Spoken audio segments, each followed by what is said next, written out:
Whatever. That was a funny joke, guys. That don't let that be. Whoa, we're gonna lead in on that one. All APR.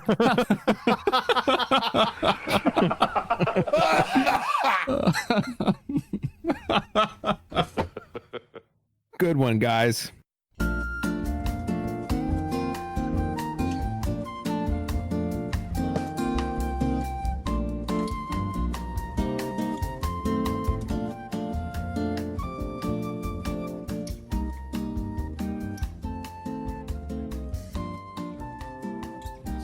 Stars the kid from Neverending Story Part 2. He took the place of the original kid in the sequel. Critics say it's not as good, but it's the one I watched the most when I was a kid. I have it on VHS along with the first one. Have you seen Neverending Story? Welcome back, everyone, and thank you for joining us on Beer Test, the show where the beer gets put to the test along with the hosts. This is Ben, one of your hosts, and I'm joined by my co-host, Chad. Hello, everybody. And each episode we'll pick a beer or some other alcoholic beverage.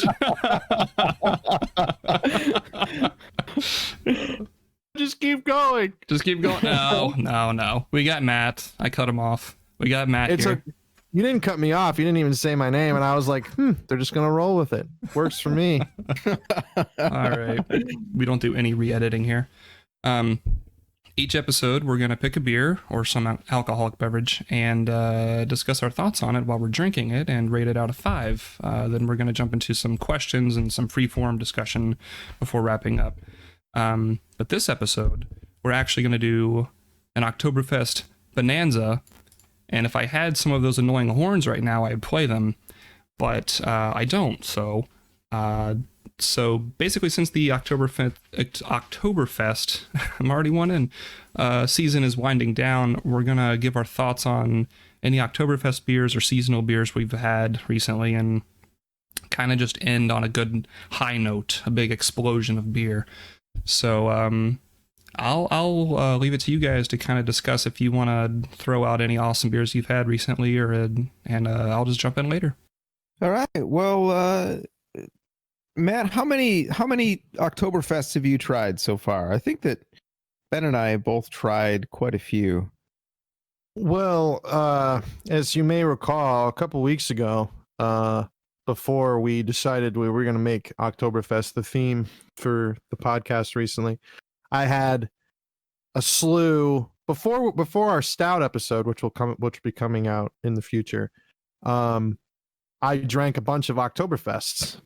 And I think I said that I drank some of the same ones that you guys drank, but that was close to a month ago now. But recently, I've only had 2. The Leinenkugel that we had last time, and this time I'm hanging out with good old Sammy Adams there. You can't go wrong with Sam Adams. No. That's what you're drinking tonight. That is what I'm drinking tonight. Good old Sam Adams Oktoberfest. Not the Boston Lager, even though that was also at the store and almost completely sold out. But I got my hands on a 6-pack of that Oktoberfest, since it was topical. That is usually my go-to Oktoberfest. Ben, I don't know what you had in mind, but I've tried 7 Oktoberfests in the last couple weeks, and do you want me to just kind of run through them and from my favorite to my least favorite? Is that what we should do? No, let's stretch it out. Not too much though. No, I was gonna ask Matt if because you said, Chad, that you go to the Sam Adams as your default Oktoberfest. What did you think of the Sam Adams? Because I had it as well, Matt. And I just want to hear your thoughts before I give mine. Well, I can't tell if I like it more or less than the Leinenkugel. For me, it's kind of hitting the same notes, same feel for me. And after last time, I got to say, you guys really fucked me up by comparing it to Budweiser. Like, I know I said that at the time, and I'm just like, well, I'll just let it roll off, and hopefully it'll taste better in the future. But a couple beers ago, because this is my last 2 Oktoberfest that I've got in front of me. I think like my third, maybe my second or third beer in of the 6-pack, I was like, God, they fucking said it tastes like Budweiser, and that's all I'm thinking about, and I can't even enjoy it now. It's those lagers, man. Yeah. But now this one that I'm drinking right now is, it's not giving me anxiety. So I think I generally enjoy it. Between the two of them, I know last time you already compared the two since you had them at hand, and you said you liked the Sam Adams a little bit better because it had more depth to it. I guess I can agree with that. The Leinenkugel, in hindsight, I'm just remembering from how it was before because I don't have them in front of me, but it compared to this, it does feel a little bit more thin. That's a good description compared to this one. If this one feels a little bit more full-bodied, like flavor-wise, and I don't know, like if there was a what were we talking about last time? Between a shandy and a stout, like if you had like a little marker that you could move back and forth between them. This one is getting closer and closer to like stout territory for me. It's obviously nowhere near being a stout, but it's just that little half step closer to being like a little more fuller, a little more depth to it and flavor compared to the Leinenkugel, which was a little bit, it's so just a little watery. So just one half step closer. Yeah. To the edge of a stout. Yeah. Okay. I disagree. I don't think it's that much to a stout. Maybe because I just had. Well, let me say how many steps away a stout is. A stout's like 20 steps away. Okay. This is a half step closer to that. I'm not saying it's gonna be a stout if I leave it in the fridge for 6 months. All right. That clarifies. I like this one a lot, and I would actually agree with Chad in saying that it would be the kind of the standard go-to Oktoberfest if we're grading on a curve, I guess. That would be like midpoint as far as a good Oktoberfest. I had something written down, if I can find it in my notes. While you're looking, did you get a Warsteiner? I did. I have not had it yet. It's still in my fridge. I wonder if drinking actual German Oktoberfest would taste drastically different. Right. I'm going to find out. Change your opinion. I have a few other ones in there, and we'll put them in the show notes, but we'll put all the beers we've had in the show notes, but I've got a couple from imported, so not that I like ordered them and imported them. I found them at a Total Wine. So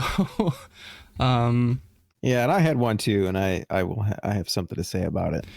Okay, so let's see. The Sam Adams. This is before I actually had any of the higher rated beers that we'll be talking about in a bit. But at this time, I'd had the Leinenkugel and the Yuengling. And for Sam Adams, I said this is my favorite so far. Color is a tad lighter than the Yuengling, but the flavor is noticeably better. Lacing is slightly better, but not by much. I would give this one a 4 and call it my baseline. What do you mean by the flavor is better? What part of the flavor? It's kind of like what Chad said. It's just a little fuller, and kind of like what you said. It's just, it feels more like that lingering taste. It kind of sticks in the, like on your tongue. A little more complex. Yeah, where it's not as so like the Leinenkugel, like we said, isn't bad. And actually, I want to retroactively change my rating from a 3.5 to a 3 out of 5 because it's just this, to give this only a half point more than a Leinenkugel feels wrong. So I'm gonna give this one a 4. And it just it doesn't leave your palate as quickly, I guess. Okay. Yeah, because when you just said it tasted better, like, yeah, what right. about the taste? Like, it's a great podcast, right? This beer tastes good. This beer tastes all right. This beer reminds me of when I was a little boy. When I had my first beer. At the ripe old age of 23. Yeah. Is good beer. Is very good beer. and I It's would good. recommend it. I would want to drink this beer at least 2 more times. That actually made me think. And well, I'll let you guys continue with the other. Well, actually, you know what? Ratings from both of you, just so we kind of know from a numerical stance where we stand. And I'll look up if there are any Russian Oktoberfests. Oh, that's good. You know, okay, you go ahead, Jed. Because you haven't Okay. done even anything, so go ahead. well, I was gonna say, I think I gave Leinenkugel a 3.5 last time. I also feel like maybe I want to lower that to a 3 just to give some more, just to spread out the ratings here. Because I think the Sam Adams for me, I mostly agree with Ben on that, but I think I'd give it a 3.5 just because I've found a couple that I like better now than the Sam Adams, but I don't think I could give those more than a 4. So Did Ben, just for posterity, did you write down what each one means? Like what 1, 2, 3, 4, and 5 mean? Other than just a numerical, because I know that we decided yeah. like 5 is like I'm gonna seek it out. I have it in my 3. notes here. Yeah, so I'll quickly go over it. I didn't actually write out the entire definition like we did last time, but I'll put it in the show notes. A 5 is outstanding, meaning it's not. It doesn't have to be perfect, because you know the same thing with rating anything. It doesn't have to be perfect to receive top marks, but it's absolutely outstanding. A 4 is great. Wait. I thought that it was also related to like a 5 is one that we'd seek out. A 4 is one that, you know, if it was around, we would drink it. And 3, like I thought we had those. We do. So a 4 and a 5 are definitely seek out, because you know 5s I've noticed are a little more expensive. Not all the time, but when I say seek out, I mean not maybe like your everyday beer, but definitely for special occasions. A 4 is great. Go ahead. Okay. No, I was gonna say like a 5 is like your top shelf. If you really want to drink a good beer, you're gonna go get a 5. Definitely. Okay. So a 4 is great. Kind of in the same lines as a 5, but just noticeably lower in some undefinable way that it varies from person to person. And if you can't explain it, then that's fine. But we'll get there eventually. A 3 is okay. This is one I think we said we might not actively seek it out, but if it were... You draw... We lost him to the ether. What happened? What happened to Matt? He's still in the chat. Yeah, he is. I don't know what happened to him. I'll push ahead. If he comes back... Yeah, just carry on. So a 3 is okay. Like we said, we wouldn't seek it out, but if you found it at a party or something, yeah, sure. You know, if somebody offers it to you, we'll take it. Oh, Matt's back from the ether. He's back. Yeah. We lost him to a wormhole. Were you going to say something, Matt? I thought you cut out, so I asked you what you had mentioned. We said was, but go ahead. I'll just listen to it later.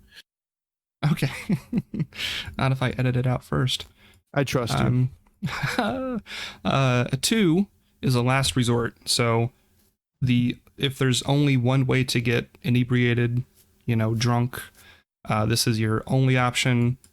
Fine, we'll go for it. Yeah, you'll still drink it, but you're not going to choose to drink it if there are other options. For reference, this is for me anyway, like any sort of Budweiser, or Bud Light or something like that.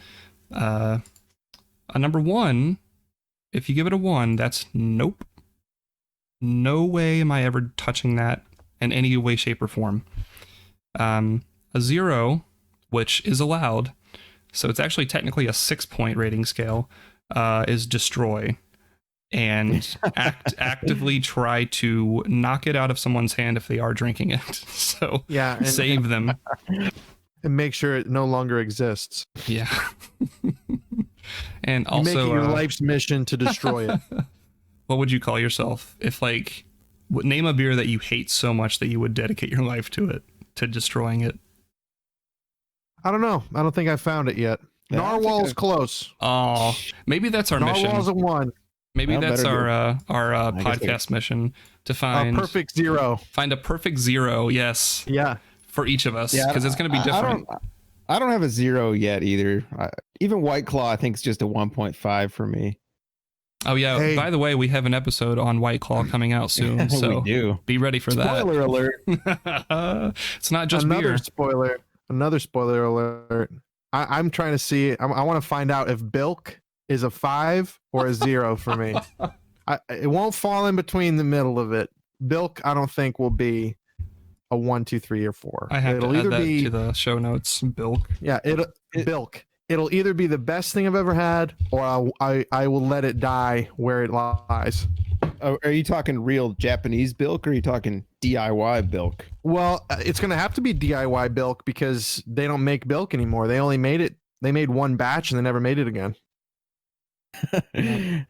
Probably for good reason. Yeah, well, we'll see. I want to find my perfect 0.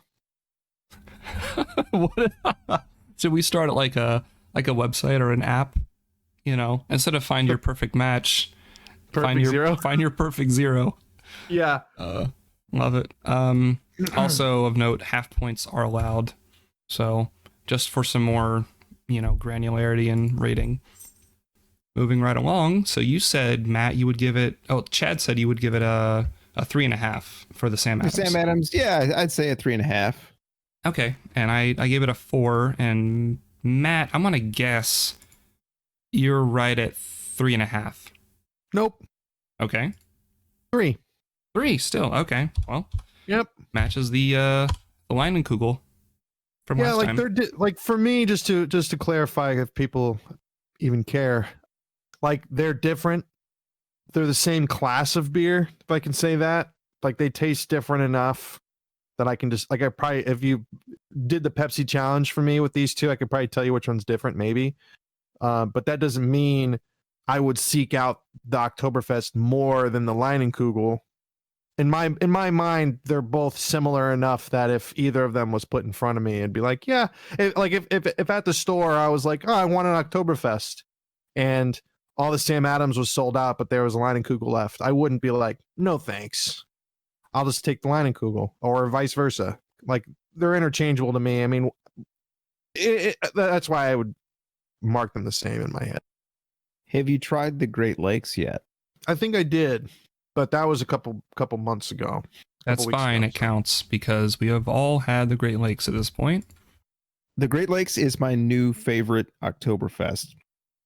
It was a step above the Sam Adams in flavor and complexity and color, and it had a nice head on it. Had nice lacing. It tasted like a Märzen. Some of the other ones I thought didn't really. Some of the other ones, even the ones that I liked, I thought they just tasted kind of like a typical lager more. But I really thought that the Great Lakes tasted like an Oktoberfest beer. The Great Lakes it's a solid 4 for me. This is at the top of my solid Oktoberfest list right now. So that's your highest rated Oktoberfest. I was gonna kind of wait to say this until the end, but one of the things that I learned from our Oktoberfest Bonanza is that I'm just not that thrilled with lagers. I don't have a problem with them because obviously I just enjoy beer and pretty much like every variety of beer. But I have trouble getting excited about lagers, whether that's a Märzen or not. And I realized that as soon as I tried something else again after I've been drinking all these Oktoberfests, I had a Blue Moon coffee blonde, whatever the hell it is. I can't remember exactly what it is. I had it's a wheat ale with coffee flavor. I tried that after I ran out of Oktoberfest, and I just thought, man, I just like a wheat ale so much better than a lager. Like that's just right in my wheelhouse. Whereas a lager is just a beer. So yeah, my October. So you heard it here first, folks. My Oktoberfest do cap out at 4. Yeah. Damn. Okay. I gave the Oktoberfest a 4.5, 4.5. The Great Lakes. Yep. Mm-hmm. Yeah. I mean, it's good. I like it. Yeah, I loved it. Especially for the price, because I don't think this one was that expensive compared to some of the other ones I had. Because I bought, the the pick 6. Well, in my case, pick 12, because I was like a kid in a candy store. There was quite a lot of options there, so I really enjoyed that. But that might have been my dog. I said, and a lot of these are going to sound odd because I was already a few in, so I just kind of wrote down what I thought in my mind at the moment. I said hits with a bright hoppiness and ends with an uptick of mild sweetness. Enjoyed this one immensely. 4.5.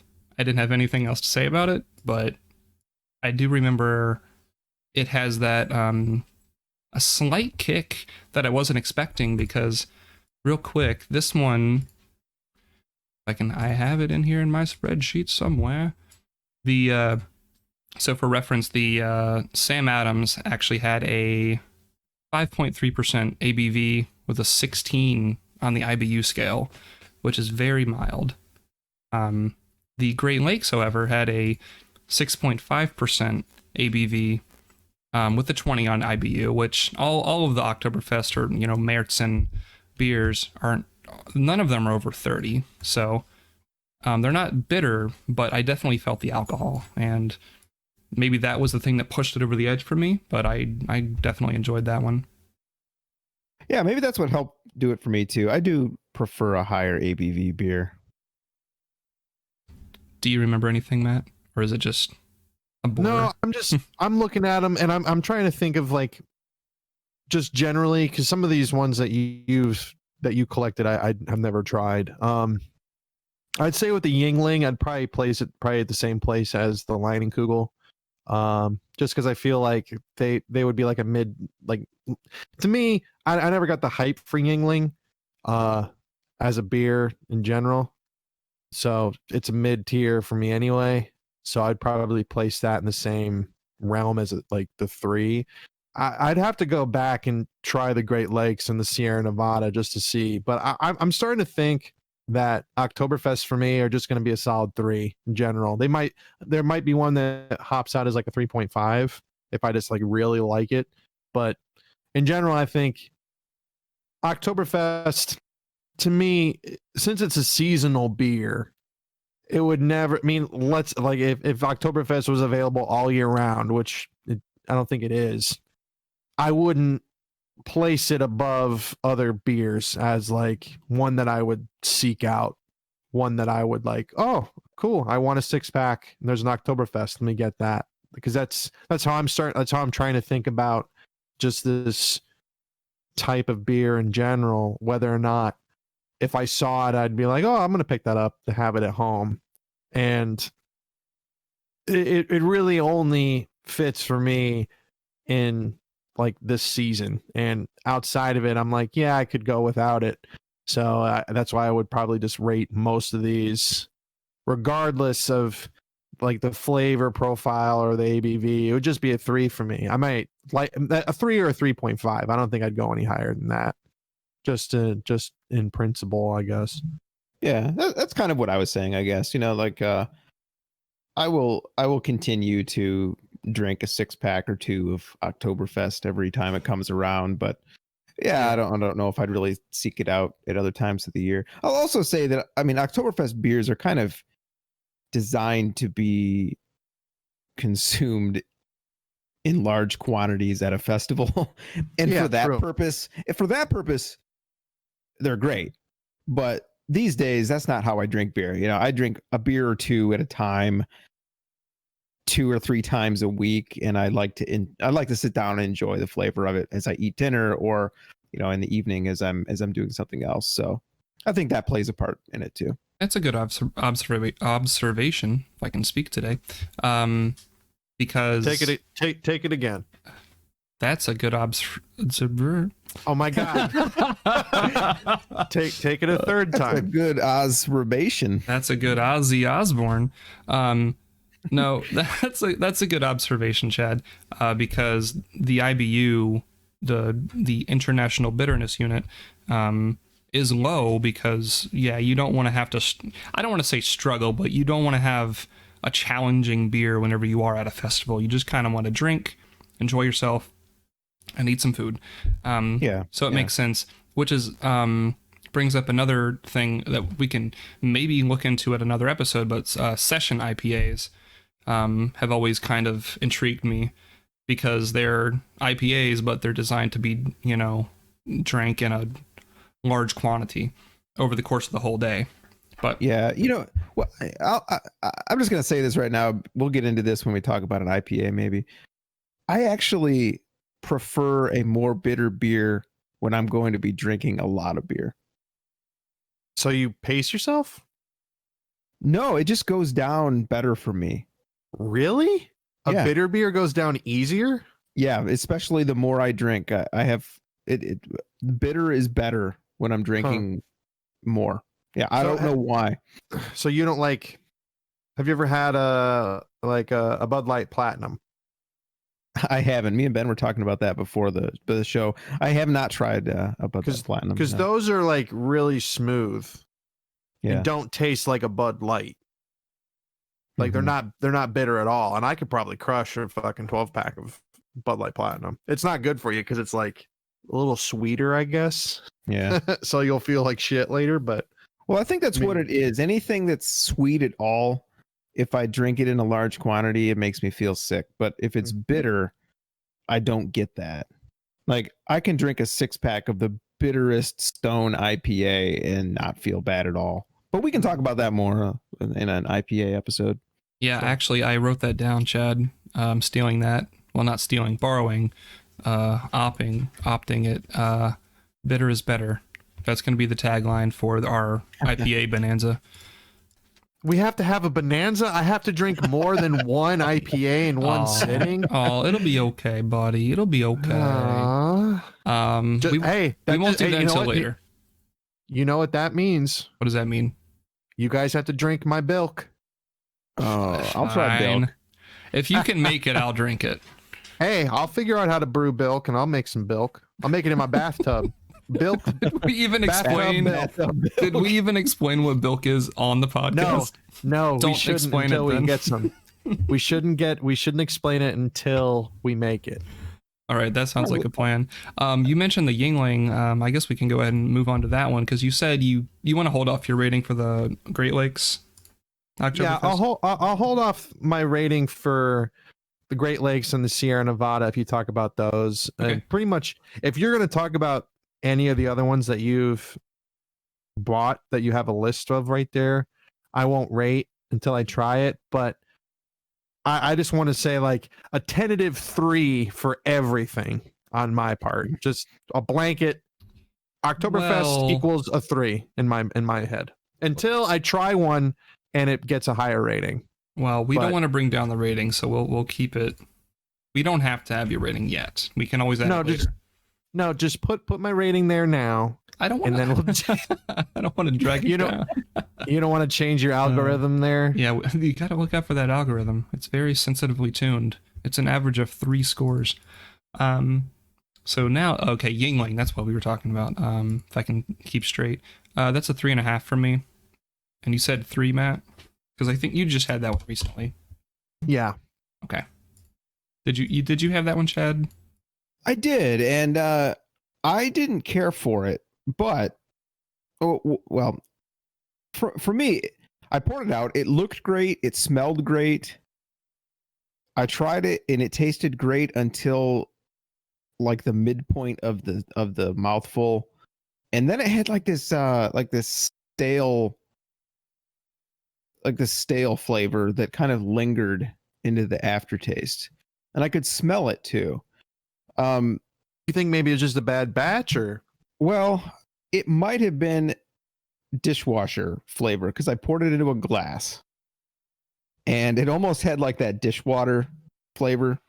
Ooh! So there's a chance that it was the glass, but with the way that it tasted, I didn't care for it, and I would give it like a 2.5.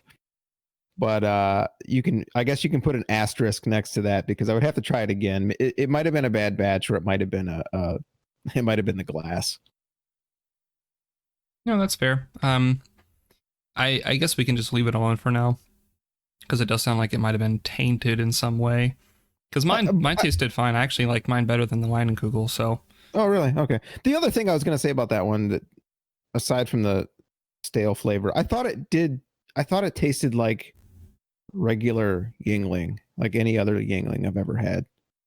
Have you had the black and tan? No, I have not had the black and tan. I've just had their regular. Just a quick shout out to Yuengling. The black and tan is pretty damn good in my opinion. I prefer that over their other stuff. My dad actually mentioned the black and tan when I was over at his house for his birthday the other day. And yeah, he said that one was good. So I need to try that. What is I should try that one. I've never been that impressed with Yuengling. It's fine, but I like their summer no, that's line and Google. I'm getting my faux German sounding beers mixed up.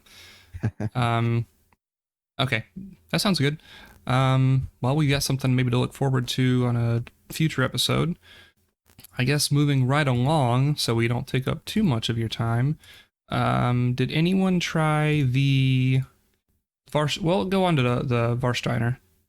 I haven't tried that one yet. I almost bought that, but it only came in 12 packs, so I passed. I haven't either. Okay. Any other beers you guys have tried before I throw out another one? I tried a different German Oktoberfest. I've had the Spaten. The Spaten. Okay, I haven't had that one. Give us your thoughts on that one. All right, so that one came in a green bottle, which I didn't realize when I bought it, and it tasted exactly like you would expect a green bottle beer to taste and to smell. It was kind of skunky. I didn't like that one at all. Now, if you had it on tap in Munich, maybe it would be good. So I can't speak for that, but I would not recommend buying one in the United States. I got to give that one a 1.5. If I had to have a tentative perfect zero right now before trying Bilk, which might be a 5, we don't know, it would be the green bottle. Yeah, Heineken. Any beer in a green bottle to me is a perfect zero. I will avoid. It's okay. It's a 0.5. I'm not so close to wanting to destroy it, but I'm very close to wanting to destroy every green bottle beer. Are you like shaking in the corner, thinking about it the whole night? If you see somebody else with a bottle? Yes. I'm like, how can you fucking drink that pond water, you scum? I was just watching AVGN, not to get too off topic, but he like kept downing Rolling Rock, and it's in a green bottle, and I'm like, why would you? That or fucking, what is it? The one with the commercials all the time. Heineken? Heineken. Yeah, I've actually had those somewhat recently and over at my brother-in-law's house. Nope, I don't like it. Yeah, don't like it. It's the same thing with a clear bottle, like Corona or Land Shark or anything like that. Yeah, Land Shark are basically water. It has something to do with like the way the UV light interacts with hops. I think it does. It has completely to do with light and how it strikes the bottle. That's why like green bottle beers generally smell and taste skunky. Is if they're in the sunlight, they get skunked. Like they get, the sunlight fucks with them. That's why they all taste like trash, in my opinion. Like Heineken's, Stella Artois, that one Chinese beer, I can't even think of what it's called. All in green bottles, all trash. So when I remember saying something to you about the Spaten, I was like, yeah, no, it's gonna suck. And you're like, oh, give it a chance. And who was right? Well, I didn't realize it tricked me. It didn't look like a green bottle at the store. I had a bottle or a beer from Brazil. It was in a green bottle. I think it was called Zingu with an X, and it was actually pretty good. But I guess it really does depend on how well they transport it and store it. Just so you know, for future reference, X's in Chinese are pronounced sh. Sh. It's a sh sound, not a z. Okay? I said it was from Brazil, not China. Oh, I thought you said. Oh, sorry. Completely. I was just thinking about the Chinese one, and you said that. No. All right, so our sponsor for this week. No, for clarification, I could be pronouncing that entirely wrong, but it was good. So just to keep us on the rails, Matt, did you say that you had the Spaten or not? I did not, Okay. but I'm giving right now on air. Yeah. I'm giving a blanket 0.5 rating for any beer that is packaged and presented in a green bottle, regardless of brand or brew or wherever it's from. Green bottle is a 0.5 blanket. Okay. Well, Put it in. I'm not doing it because Do it. You can do it and then I'll just delete it. You have to try it. Come on. Real No, quick, I don't. there is an interesting story behind why they have green and clear bottles instead of brown bottles exclusively. It has to do with Nazis. More on that story at 11. Moving on to the next beer that I tried, and I don't know if you guys tried this one. Did we do Sierra Nevada? I did, yes. But we haven't talked about it yet. You'll have to hold off on that for me. Okay, yeah, that's fine. We can do a follow-up if you want. Sure. But you know what, Chad, I'll let you lead us away while I'm going to go get another beer and All right. fill us up. Well, I did very much enjoy the Sierra Nevada, though. I thought it was another one that's better than the Sam Adams. I thought it tasted like an Oktoberfest should taste. I thought it looked great, and I would put it just below. I would put it between the Great Lakes and Sam Adams, just below Great Lakes. What did you give the Sierra Nevada? It took me a second, Chad.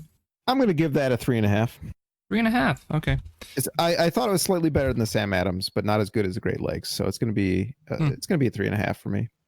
I give it a 4, which is the same as I gave the Sam Adams, because I felt they more or less tasted the same. I didn't really get much of a variance there. It's good. Pretty close. Yeah, I liked it too. Yeah, that one actually, interestingly enough, is a 6% ABV. It seems like I think I'm with you. I like the higher ABV beers. No, he likes the higher IBU beers. Well, they're all they're all within the 20 range. I think I did. Part. Yeah, both. I think I did say ABV earlier, but then I started talking about bitterness. So. Yeah. Oh, bitter is better. I like it. Okay, so and the only other one that I had was Goose Island. Anybody else try that one? I did not. No, I've only had one of Goose Island's IPAs, which I didn't like. So I thought that one was pretty close to Sam Adams and Sierra Nevada. I put it a little bit below Sam Adams because I thought it tasted a little bit more bland, a little bit less like an Oktoberfest. Did that one come in a can? Yeah, that one was in a can. Yeah. Do you think it's because it was in a can? No, I don't think so. I usually can't tell the difference. I buy cans about half the time. I would say I don't think coming in a can makes any difference compared to like a darker brown bottle. Yeah, I really don't have an issue with that at all. In fact, the one I'm going to be talking about soon is Left Hand Oktoberfest, and wow, I can't wait to get to that actually. But how about you finish your thoughts on that one? I think you can go ahead. I think I didn't have too much to say about the Goose Island. Oh, that bland? Okay. What would you? Well, yeah, I mean, I'll give that one a 3.5 too. It's kind of in that same group with Sam Adams and Sierra Nevada to me, but just a little bit less than those because I thought it tasted a little bit less like a Oktoberfest and a little bit more just like a typical lager. But it was good. I would buy that one again. Okay. Yeah, that sounds good. I had the West 6th Oktoberfest, and they're based out of Lexington, Kentucky, if I'm not mistaken. Huh. And I really enjoyed that one. It wasn't the best one I've had, but it was very good. I gave it a 4 because it is kind of like right along in there with the Sam Adams and the other beer that I gave before, Sierra Nevada. Definitely more flavor than the Yuengling or the Leinenkugel. But I was going to say I don't have much else to say about it other than it is very good. However, I'm actually drinking the I'm going to butcher this. It's called Hacker-Pschorr. And I'll put this in the notes. This is one of the ones that was imported from Germany. This is brewed in Munich or München, and it's 5.8%. And it is much blander than I thought a traditional German Oktoberfest Märzen would be. It's very fizzy and carbonated, and it's still bubbling, but there's very little head, very, very little lacing, if any. And it's actually pretty mild, very mild, actually.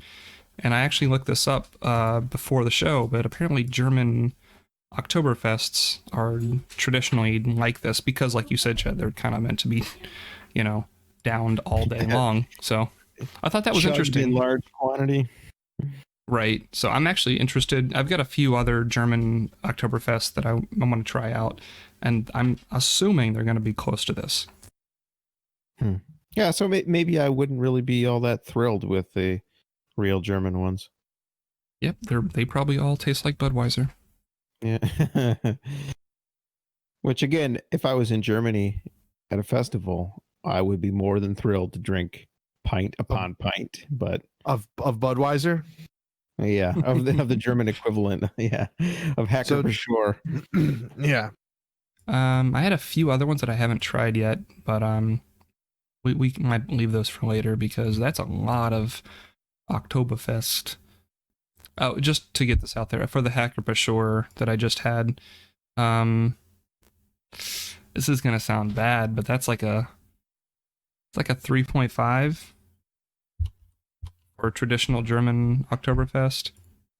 It's good, just very bland and kind of disappointing.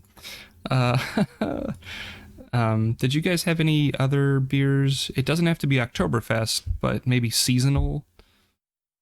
Well, pumpkin. I haven't had a pumpkin this year. Last year, I found a really good pumpkin beer, but I don't remember what it was now. And I've had so many bad ones that I don't want to just start trying stuff. But today I've been drinking Great Lakes Nosferatu Imperial Red Ale, and it is excellent. Ben, I know you've also had this recently. I have, but you know what? I'm gonna let you have your moment because I know how good it is, and I'll get into mine in a bit. But go ahead. Well, this is the kind of thing that makes me think that I'm just not that thrilled with lagers, because after drinking all those Oktoberfests, I poured one of these things, and it's just so good. It's hoppy. It's got a higher ABV. It's a really nice, almost blood red color, which goes along well with the Nosferatu theme. It's like drinking the blood of mortals. But yeah, hoppy, lots of head, great lacing. It has like this kind of almost yellowish head, really. 8% ABV, 70 IBU, but goes down really smooth. Like I'm on my third one today. Actually, I finished off my third one as we've been talking, and I can only find it in a 4-pack, but I might drink all 4 of them today, which is very unusual for me. There's solid 4.5. It sounds interesting. I when I looked at it, it looked like something that I'd like to try. But given that it is a higher IBU, I'm making it. I'm trying to prepare myself for that, so I don't automatically make the beer face. Yeah, it's a little hoppy. I mean, almost. It almost does taste like an IPA. I think it's pretty close. It smells like one. It's got that piney kind of smell. Yeah. I've had a couple red ales before, but it's been a long time. Ben, do you have any other beers you want to talk about, or do you want to ask us the question you want to ask, or did so Chad had a real rapid fire? So let me knock these out real quick. So I totally agree with, well, not entirely, totally agree with Chad on the Nosferatu. Yeah, it's absolutely great. Definitely has the hoppiness of an IPA, and I did actually write down notes for this one. This was my last beer of the night I was drinking all these beers, and you might be able to tell by the way I'd worded this. I just said, I said, this Imperial Red Ale seductive timbre begets an IPA-like hoppiness. At 8% ABV, its power is impossible to ignore. A solid head, followed by brilliant lacing, is icing on the proverbial cake for this knockout beer. Its flavor sticks well after downing a drink and begs for another. And don't think the nomenclature cleverness eluded me. Dracula himself would be fawning over the blood-red coloring of this magnificent specimen. 5 out of 5. I still say it's a 5 out of 5. Ben, if you want, for entertainment's sake, you could send me these very esoteric stream of consciousness thoughts that you have, and I'll read them in a funny voice. We need to have a segment. We need to have that segment.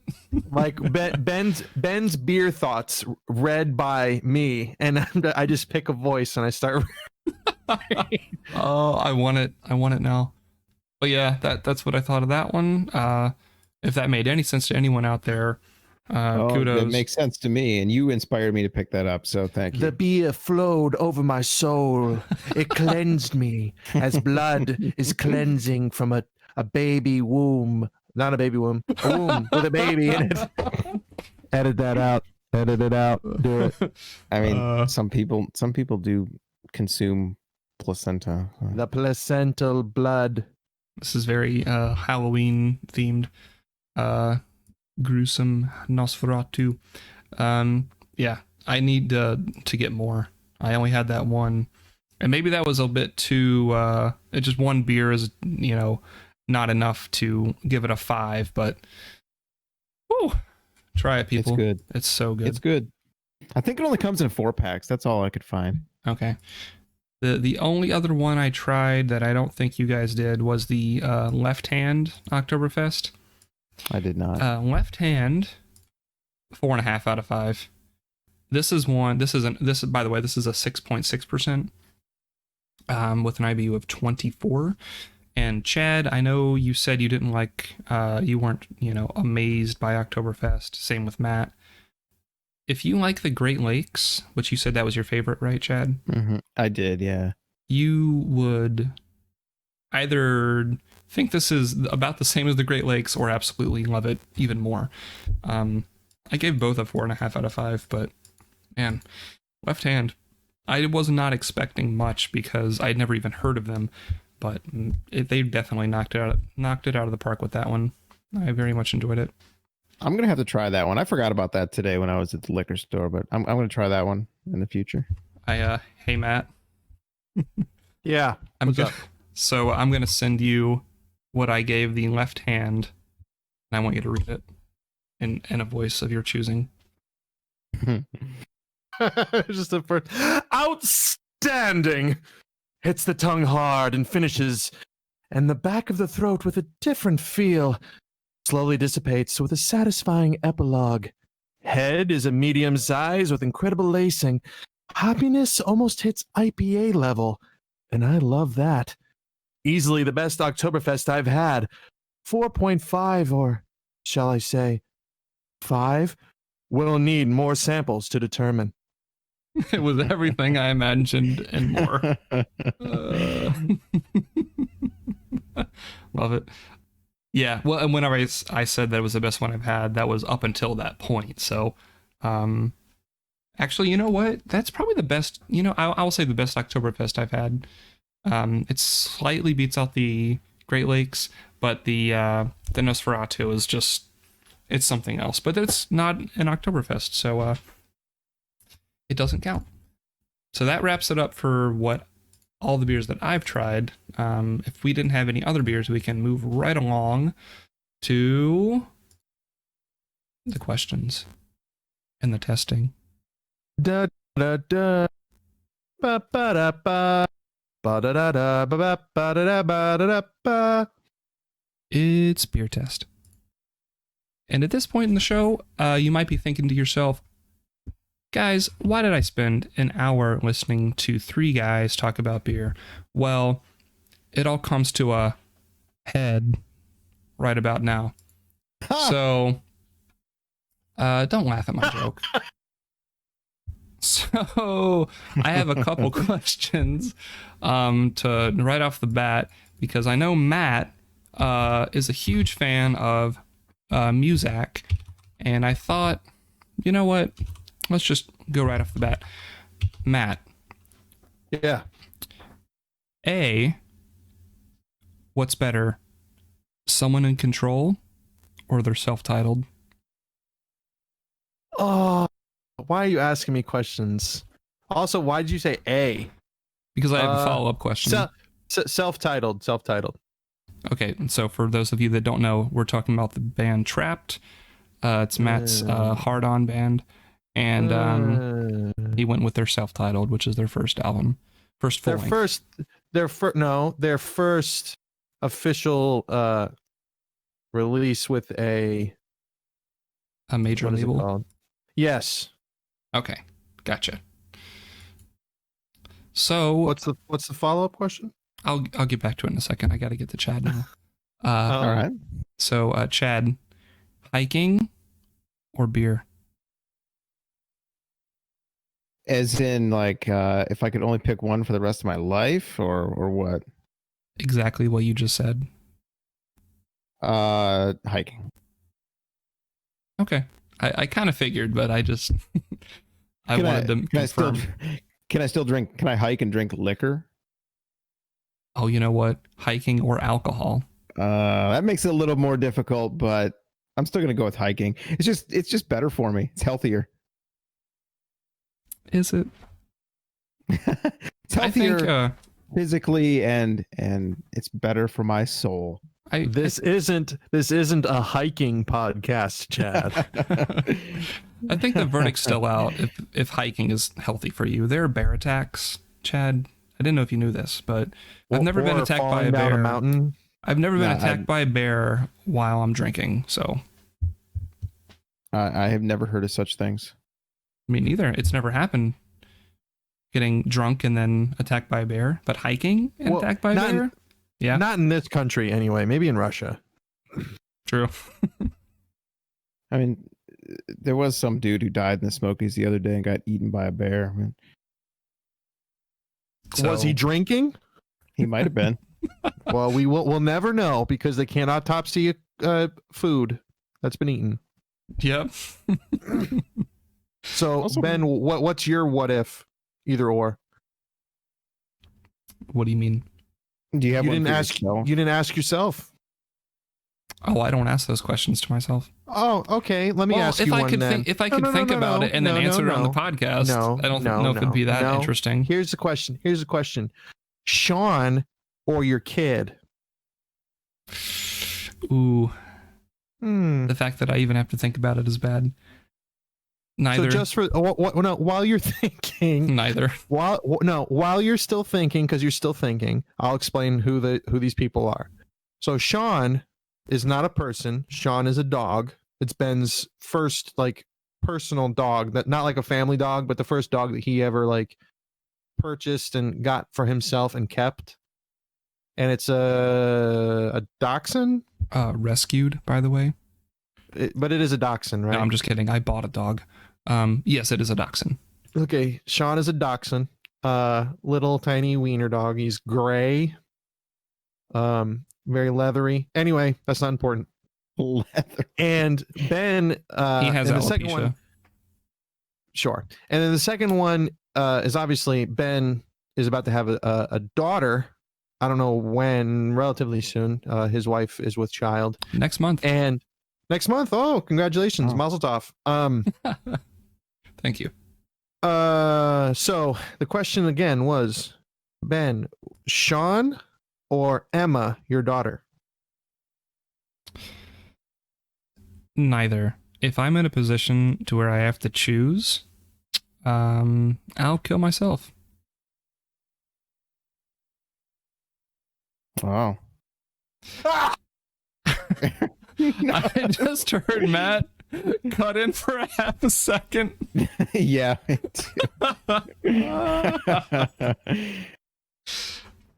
You still there, Matt? Oh, yes, I am.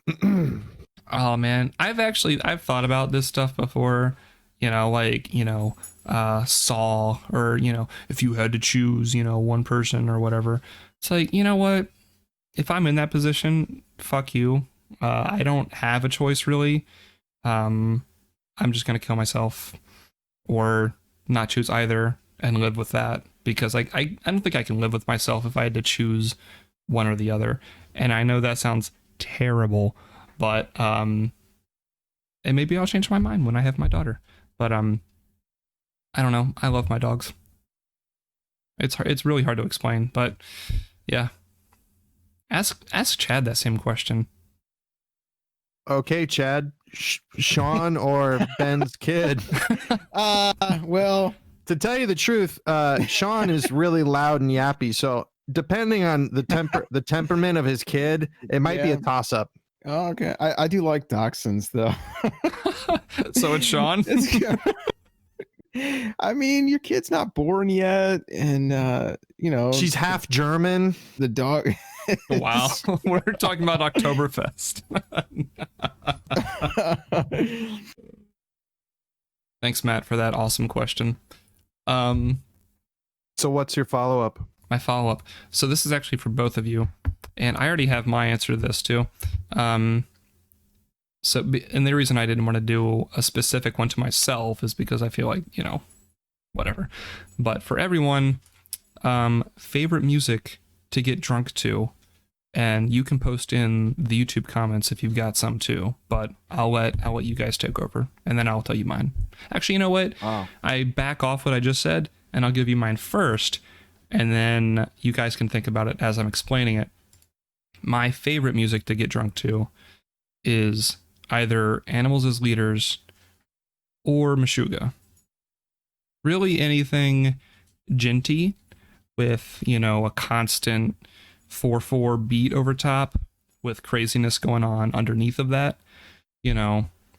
That's just headbanging material to me, and I don't have to think about it too much, but I can kind of, really get into it because it's got that extra complexity added. But there's nothing better for me. I'll let you guys take over, but that's my answer. That's difficult. Matt, do you have something? Let me. I gotta think about it for a minute. I do have something. Okay. Go ahead. So, of all the times that I remember getting drunk and there's music playing, it's usually metalcore. So it's pretty standard metal 4/4 whatever, with screaming and singing. And one of the bands that came to mind as soon as you said that was the band Attila, and that's because they're kind of like a party metal band. Like their lyrical content is about getting drunk and doing like stupid shit with your friends. And most of the times when I get drunk and there's music involved, I will like sing along to it or scream along to it, especially if it's metalcore, and just fucking mosh around and get really sick and throw up. So that's what I like to get drunk to because it's fun. And I like, because people, especially since when people don't know that I was like in a band or whatever, and like I start screaming along to a song and they're like, oh, it's pretty interesting. If they do. I mean, if I'm drunk already, I'm probably I sound like shit, but just having fun with it. And I like that kind of music because it's more upbeat, it's pretty fast. And I don't know. I would have to say metalcore.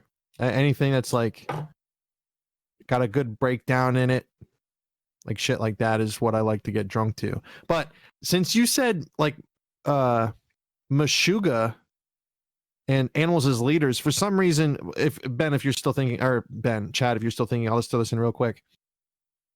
A good music I like to get high to. The first time I got high, I listened to Metallica, the Ride the Lightning album on vinyl, High, and that was fucking cool. So Nice. I Were guess you I with like- were you with I other like 80 people? yeah, I was with Josh, my buddy Josh, and I feel like it would be like, I guess, 80s thrash metal. I like Why, to get why high are to you that. asking like it's a question? It's like the pinnacle Well, it's of 'cause- 80s thrash. Yeah, but I was just gonna say 80s metal, but then I'm like, I don't really know if all 80s metal is good to get high to. like but Motley Crue. Or yeah, like Guns N' Roses. yeah. I would not. Yeah, no, neither of those. I wouldn't want to get high or drunk. I wouldn't even want to fucking listen to those. So maybe it's just an outlier. Maybe Ride the Lightning is just an outlier, and I like other stuff while I'm high. But who knows? I agree with that if Chad's still thinking about it. But just like any kind of music that has like a beat where you don't really have to like think about where the one is going to come in too much. So like a lot of progressive metal, I typically don't listen to it because even though I love a lot of progressive stuff, I do have to kind of pay attention to it when I'm listening. But yeah, anything where you can just kind of turn your brain off like Attila. I think prog would be good high. High. Yes, Oh drunk. yeah, sure. No. Sorry, high would be good. I was thinking drunk, but yeah. Oh, sorry. Yeah, I think that's a good point. I listen to a lot of prog too, but not drunk. I don't want to listen to prog when I'm drunk. One of the bands I like to listen to when I'm drunk is the Pogues, who are like this 80s, early 90s English, Irish, Celtic like punk folk band who sing about, getting drunk. And when I'm drinking, I like to listen to country when I drink. Like I like Yonder on a Chattahoochee. Johnny Cash and Hank Williams, and Okay. lately I've been listening to Tyler actual- Childers and Coulter Wall, that kind of stuff. Are they? I don't know, for some reason when I'm drinking, that's the kind of stuff I want to listen to more so than any kind of metal or Pop. or anything. Like I listen to a ton of instrumental stuff, but when I'm drinking, I want lyrics. Okay. No, And I so want like something typically a little slower. so you said what were the two artists you just mentioned? The reason, Tyler Childers and Coulter Wall. Are they? Because I kind of grew up actually with like, I think all three of us did kind of like 80s 90s country. Yeah.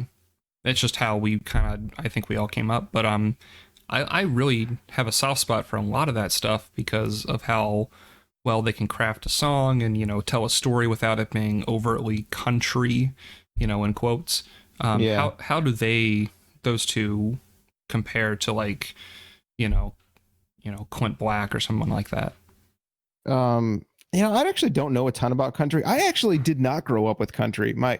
Maybe it's because I'm from Michigan. I don't know. My parents have always listened to, like, my parents love rock, like 60s, 70s, 80s classic rock. So really, and I don't consider myself a country fan for the most part, but there's some stuff I like. And Tyler Childers is like almost more bluegrass. He's from Eastern Kentucky. My brother really likes him, so you probably get really? along with my brother. Yeah. He's pretty twangy, but like it doesn't sound like radio country. It's Yeah, it's not poppy. He's definitely not.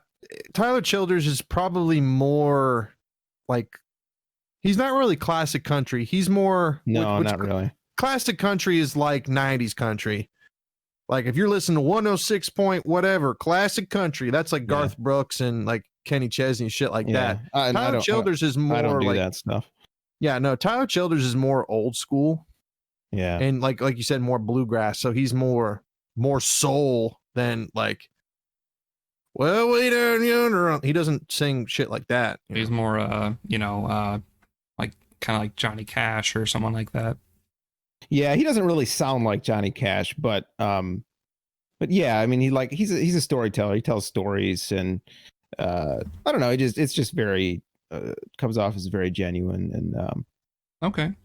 yeah, Actually, he sings about drinking and interested doing now. drugs a lot. So yeah, check him out. He sings about drinking and doing drugs. So it's a fun thing to listen to when you're drinking. And then just really recently, I started listening to a guy named Coulter Wall, who's he's actually Canadian. He's from Saskatchewan, and he sounds more like Johnny Cash.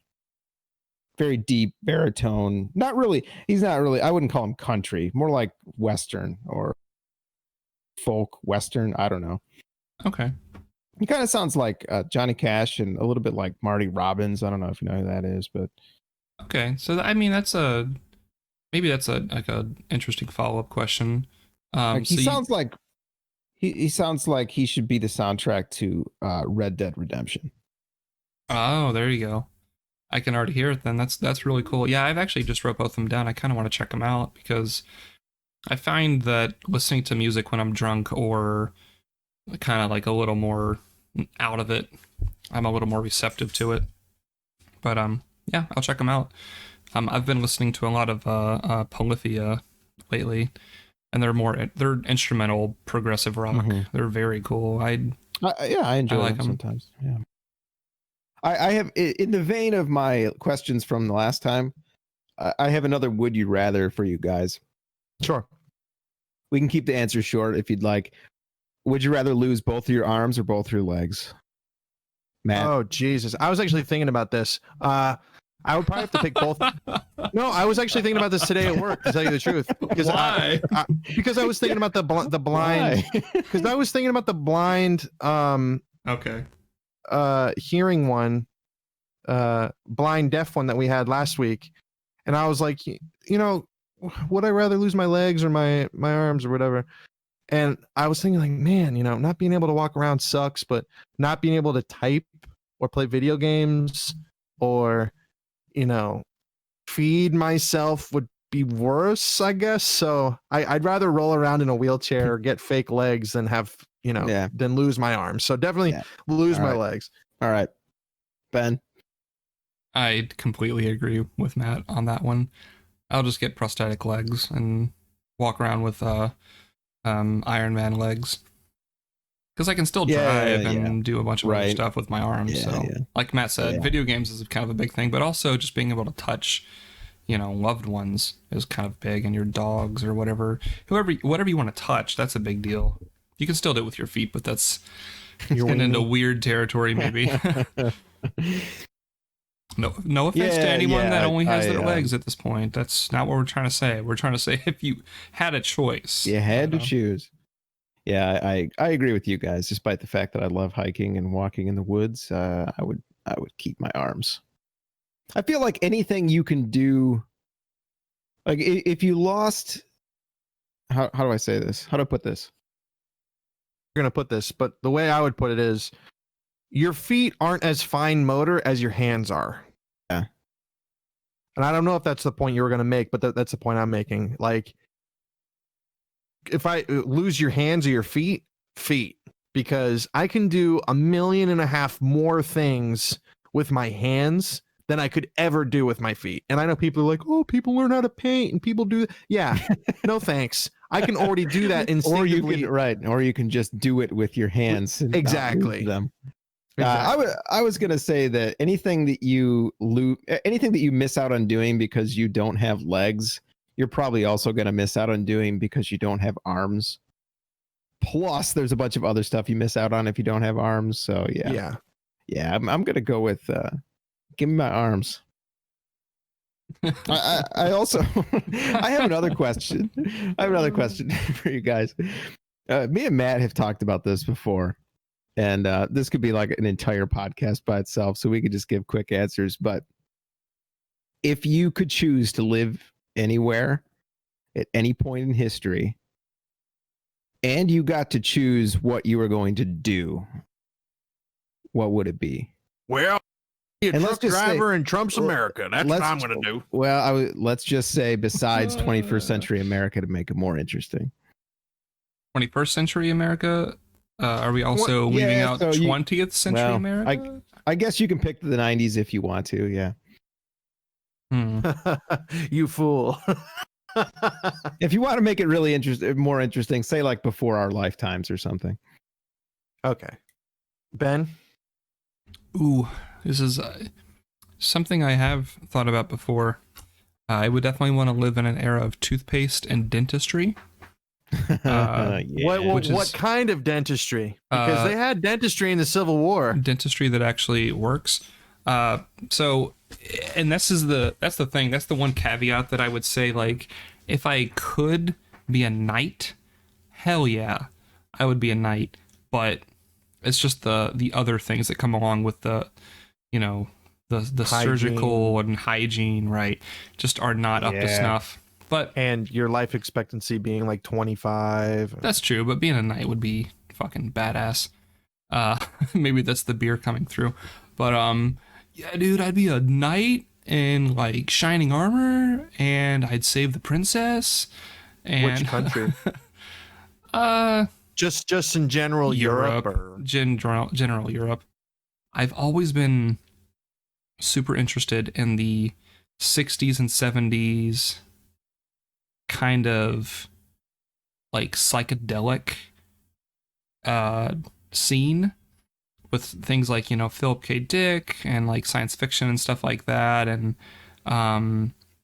like I remember the first time I saw A Scanner Darkly, and I'm like, oh my God, I want to read that book. And I still haven't read the book, but I'm super interested in that world. And it just seems like such a cool place to be, like in the middle of, like as these books are coming out, like Rainbow Gravity Rainbow, something like that. Something about Gravity's Rainbow. Something about those books and those that era just seems really appealing to me.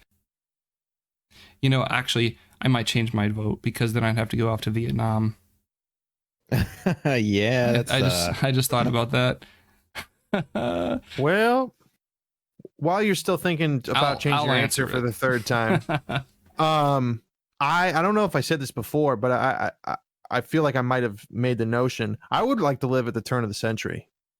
Maybe more in like Europe than America, but even then, I'd love to be involved in the industry of like electricity. I think that would be pretty interesting.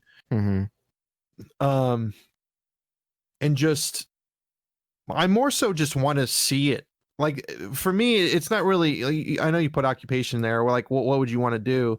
For it's me, kind of like position in life. Yeah, you have to get into specifics. True. For me though, when it comes to any historical era, I kind of just want to be there. Just even if it was for like a day. Like if I could live in, high Rome for a day, just to see what it's like for normal people walking around and not even really be involved in anything, just to like live there. That kind of stuff really interests me. Same thing with like turn of the century, the world, because that whole, I've mentioned this before, probably in a podcast or whatever, when we talk about the past, but like the time from like 1880 to 1930 around the world just intrigues me so much, because there's so much change, like drastic change from like the old world to the new world, and just to see like history blossoming into something completely different over that time period. Like, you talk about like 1400 to 1500, how much changed? Some things changed, whatever. But from that 50-year span, so much changed that literally shaped the rest of the century till now. Like things that happened then affect now, and that's just mind-blowing to me. And I'd love to just see it firsthand and not from pictures. I'd love to walk around and just interact with people to see what is quote unquote normal for a 1900s American or a 1900s European, and just to see, or anywhere else, but obviously I would want to be able to speak the language, but just in general, just to see like pre-World War One and then the world right after it, and even I guess go, because if I'm an American, then I'll go for the last 2 hours of the war, win it, and then come back and act like we fucking destroyed, like we're the kings of the world. I wouldn't, just to, as a caveat, I would not want to be French in World War One if I have to pick an allied side, because, or maybe even British, depending on where I was deployed. I just don't want to go. I don't want to be in the Battle of the Somme, because I don't want to be blown to pieces. Yeah, it's because you don't want to die. Yeah. Well, not just die, but be violently blown up by artillery, because they completely leveled that entire region of the country. It's just destroyed. I think to this day, like, there's nothing there except for like, trenches and shit. Not a good way to go. No. Good answer. Plus, if I lived through all that, say, and I was old enough, I'd love to read and write in the like the pact with Lovecraft. I think that'd be pretty interesting. Oh yeah. Be one of Lovecraft's pen pals and try to make him a little less racist, maybe. Hey guys, sorry, had to leave for a minor crisis. It's all right. They happen. All right, that's the joy of having dogs. Yeah, I actually thought about it for a second, but I don't know where you guys were, but I was thinking I would still do 60s or 70s and be some sort of like computer programmer, because that's the era when supercomputers really kind of took off and started to become actually important. Not that they weren't important, in like World War II, but man, that's when they like really got to be huge. But that's my answer. Yeah. And I bet if you did some microdosing, that would really help your career. Microdosing with supercomputers. Yes, a lot of programmers today microdose. I mean, I bet it like helps calm the nerves and the focuses. Mm-hmm. Your mind. Mm-hmm. I wouldn't know. I've never done any sort of illegal substances, and I just want to have that on record. Well, boys, I don't know what we talked about before because I was out for like a few minutes. Chad didn't choose. I didn't answer my own question. Answer the question, Chad. So, well, it aside from the boring answer of being of just picking the latest date possible so that I get the best healthcare and quality of life and all that, I would like to be like a 19th century British gentleman explorer, like maybe a fellow of the Royal Society who travels around the world making discoveries and making maps and writing books about the things that I've seen, and like a Charles Darwin type. Like if you've ever read The Voyage of the Beagle, when he talks about all of his travels, and that's pretty cool. I would love to do that. Just in a world where like there are still things to discover. Yeah. That's kind of how I feel, but more of like in a space sense too. Cause like, yeah, in the turn of the century is when like Einstein was a thing. And, they were discovering farther planets, and they were, like Lovecraft but before he died, one of his last stories, I think it was Whisperer in Darkness, I think. And he talks about how these crab things are from Pluto, because Pluto is one of their satellite planets, and it's called, in their language, it's called Yuggoth, and it's a bad thing that we found Pluto. And he wrote that story like right after Pluto was discovered. He's like, what other crazy things are they going to find out in space? And it's just like a part of that era where we can't discuss. I mean, even then you could still discover more in the ocean, but I understand like the passion for discovering like islands and parts of the world that we still don't know. I mean, that would be cool for me too, but I think for me, my desire to learn more and just to see the turn of the century kind of outweighs that. Though I would love to live on a boat. That'd be awesome. Just have to bring a bunch of lemons. Yeah. I think you had to bring a bunch of what? Lemons. Oh yeah. You don't want scurvy. Nope. Don't want to lose all my tooths. Just have a lemon patch on the boat with some soil. Yeah, just grow our own lemons out of the rotting wood on the boat, on the schooner there. Hey, then you'd never have to go home. True. Yep. Well, that about does it for us. Thank you for tuning into Beer Test. We'll be back in about 2 weeks with another episode, and we hope you'll join us. The next episode I think we're doing is the non-beer episode, the White Claw. So if you're interested in our thoughts on White Claws, join us, and we'll see you then. Hopefully you'll have a beer with us, and we'll go from there.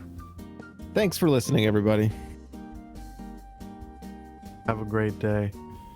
Matt, you gotta up it a little bit. You gotta up it. Outstanding. See you guys later.